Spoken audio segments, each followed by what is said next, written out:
Assalamualaikum warahmatullahi wabarakatuh.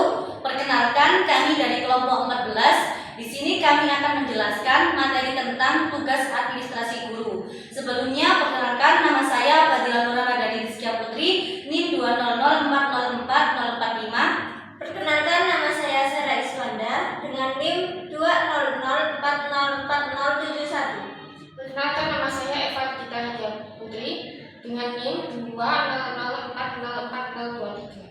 Selamat menyaksikan. Terkait kurikulum, di dalam pelaksanaan kurikulum, tugas guru adalah mengkaji kurikulum tersebut melalui kegiatan perseorangan atau kelompok. Dengan demikian, guru dan kepala sekolah memahami kurikulum tersebut sebelum dilaksanakan.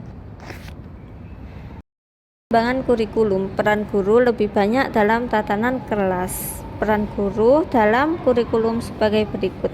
Yang pertama, ada implementers. Guru berperan untuk mengaplikasikan kurikulum yang sudah ada. Dalam melaksanakan perannya, guru hanya menerima kebijakan perumus kurikulum. Guru tidak memiliki ruang baik untuk menentukan isi kurikulum maupun menentukan target kurikulum. Yang kedua, ada adapters. Guru berperan lebih dari sebagai pelaksanakan kurikulum, akan tetapi juga sebagai penyelaras kurikulum dengan karakteristik dan kebutuhan siswa dan kebutuhan daerah. Dalam fase ini, guru memberikan kewenangan untuk menyelesaikan kurikulum yang sudah ada dalam karakteristik sekolah dan kebutuhan lokal. Yang ketiga, ada developers. Guru berwenang dalam mendesain kurikulum.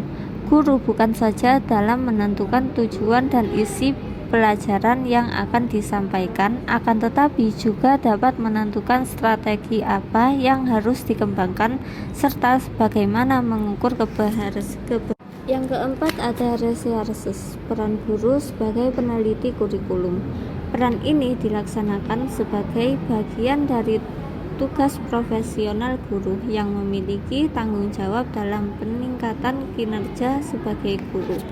Dalam pelaksanaan peran sebagai peneliti, guru memiliki tanggung jawab untuk menguji berbagai komponen kurikulum. Guru memegang peranan yang sangat penting dalam pengembangan kurikulum. Sebagai berikut, yang pertama ada pengelolaan administratif. Yang kedua ada pengelolaan konseling dan pengembangan kurikulum. Yang ketiga ada guru sebagai tenaga profesi kependidikan. Yang keempat ada berpartisipasi dalam pengembangan kurikulum. Yang kelima ada meningkatkan keberhasilan sistem instruksional. Yang keenam ada pendekatan kurikulum. Yang ketujuh ada meningkatkan pemahaman konsep diri. Yang kedelapan ada memupuk hubungan timbal balik yang harmonis dengan siswa. Terkait kesiswaan, siswa merupakan salah satu subsistem yang penting dalam sistem pengelolaan pendidikan di sekolah. Untuk mewujudkan pengelolaan pendidikan yang baik, maka terkait dengan pengelolaan kesiswaan di lembaga pendidikan perlu pengadministrasian yang baik. Administrasi kesiswaan dilakukan agar transformasi siswa menjadi lulusan yang dikehendaki oleh tujuan pendidikan yang telah ditetapkan dapat berlangsung secara efektif dan efisien. Sang administrator, khususnya yang menangani perihal administrasi kesiswaan, dapat terdiri dari staf admin seperti petugas administrasi sekolah, sekretaris kesiswaan, atau petugas kegiatan ekstrakurikuler. Penting administrator bagian kesiswaan adalah dalam mengatur dan memfasilitasi kegiatan kesiswaan di sekolah. Mereka juga membantu menyediakan informasi yang diperlukan siswa, guru, orang tua, dan pihak terkait lainnya. Terkait layanan khusus, administrasi layanan khusus adalah layanan secara khusus yang diberikan kepada peserta didik yang tidak secara langsung berkenaan dengan proses belajar mengajar di kelas, tetapi secara khusus diberikan sekolah kepada peserta didik untuk mengoptimalkan dalam melaksanakan proses belajar. Bentuk layanan khusus dan peran guru di dalamnya sebagai berikut. 1. Perpustakaan. Ada beberapa peranan guru yang terlibat dalam administrasi perpustakaan sekolah, antara lain yaitu A. Memperkenalkan buku-buku kepada siswa dan guru-guru. B. Guru memilih buku-buku dan bahan pustaka lainnya yang akan dibeli. C. Guru mengusahakan agar siswa aktif membantu perkembangan perpustakaan. 2. UKS, usaha kegiatan sekolah. Beberapa peranan guru dalam UKS antara lain adalah A. Guru memberikan pelajaran pendidikan kesehatan kepada siswa. Hal ini dapat dilakukan oleh guru pendidikan jasmani maupun oleh guru kelas. B. Guru melakukan pemeriksaan rutin terhadap siswa, yaitu sekali seminggu. C. Guru melakukan pemeriksaan berkala sesuai dengan kartu menuju sehat, yaitu sekali 4 bulan. 3. Koperasi sekolah. Koperasi sekolah adalah koperasi yang dikembangkan di pihak sekolah, baik yang dalam pengelolaan dan pengembangannya melibatkan guru dan personalia sekolah. Sedangkan koperasi siswa atau biasa disingkat Kopsis adalah koperasi yang ada di sekolah, tetapi pengelolaan dan pengembangannya dilakukan dan melibatkan peserta didik. Dan kedudukan guru di dalam Kopsis yaitu sebagai pembimbing saja. 4. Sarana ibadah. Di setiap sekolah yang memiliki layanan sarana peribadatan sangatlah diperlukan. Peran guru dalam administrasi layanan khusus sarana ibadah yaitu guru dapat mengajak siswa untuk melakukan ibadah dengan tepat waktu di tempat yang telah disediakan, mengajak siswa untuk lebih mendekatkan diri kepada Tuhan, dan melakukan kegiatan ibadah bersama-sama dengan siswa.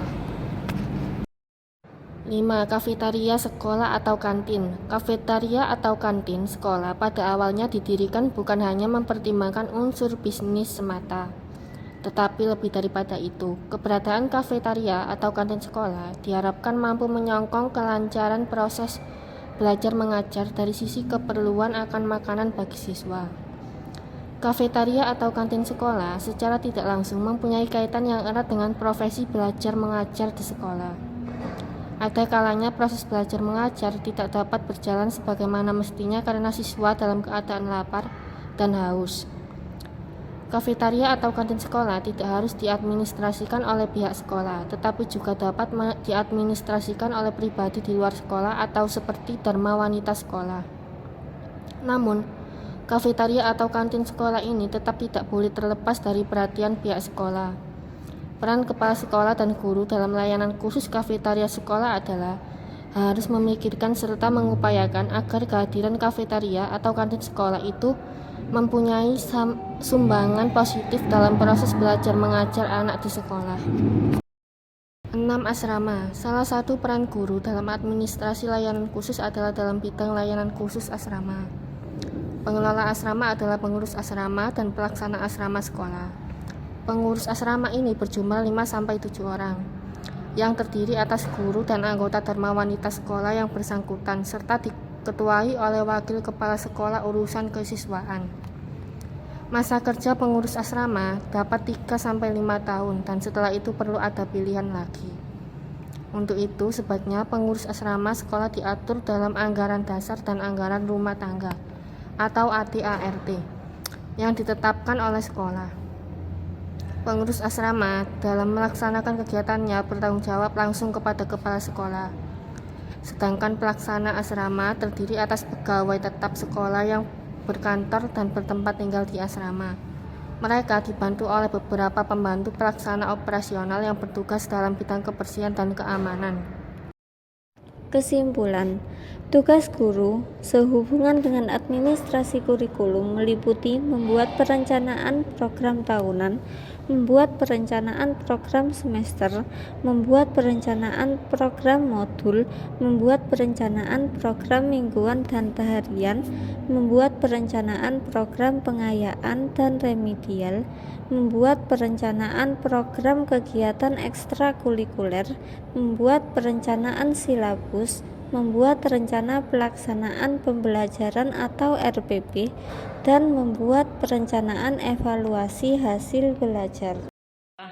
Sekian video dari kelompok kami, karena kami perempuan maka kami tidak pernah salah. Kami dari kelompok 14 undur diri. Wassalamualaikum.